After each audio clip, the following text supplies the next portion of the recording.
above tiny living space, more common space but less living space. Highest carpet area up to 70% only in Jane's Home. ஒரு மகிழ்ச்சியான செய்தி.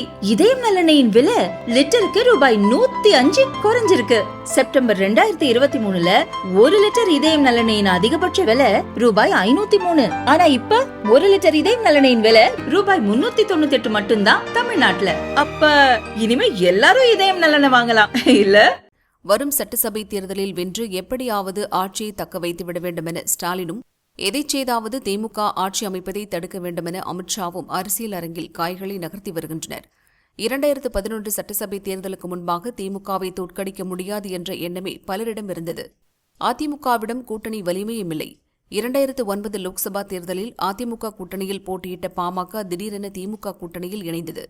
அதுவரை தனித்து போட்டியிட்டு வந்த தேமுதிகவுடன் கடைசி நேரத்தில் ஜெயலலிதா கூட்டணி அமைத்தார். இது மாபெரும் மாற்றத்தை ஏற்படுத்தி அதிமுக கூட்டணி மிகப்பெரிய வெற்றி பெற்றது.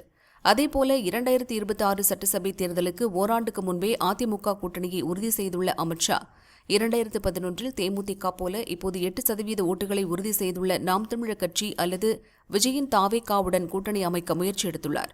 இப்படி ஒரு கூட்டணி அமைந்தால் 2011 போல திமுகவை வீழ்த்தி விடலாம் அல்லது திமுக பெரும்பான்மை பெறுவதை தடுத்து விடலாம் என்பது அமித்ஷாவின் கணக்கு என பாரதிய ஜனதாவினர் கூறுகின்றனர்.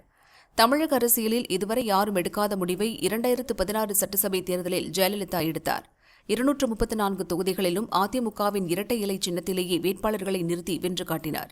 இத்தேர்தலில் தேமுதிக, மதிமுக, மார்க்சிஸ்ட், இந்திய கம்யூனிஸ்ட், விசிக, தமாக ஆகிய கட்சிகள் இணைந்து மக்கள் நல கூட்டணி என்ற பெயரில் புதிய கூட்டணியை உருவாக்கின.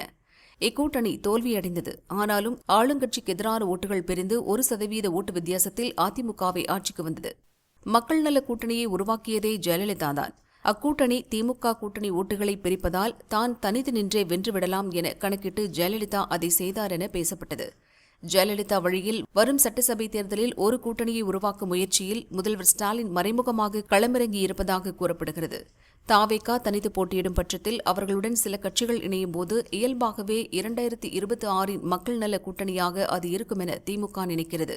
அதிமுக கூட்டணி இல்லை என்றால் பாமக, தேமுதிக, புதிய தமிழகம், முன்னாள் முதல்வர் பன்னீர்செல்வம் அணி, தினகரனின் அமமுக மற்றும் சில முஸ்லிம் கட்சிகள் தாவேகாவுடன் கூட்டணி அமைக்க வாய்ப்புள்ளதென திமுக நம்புகிறது.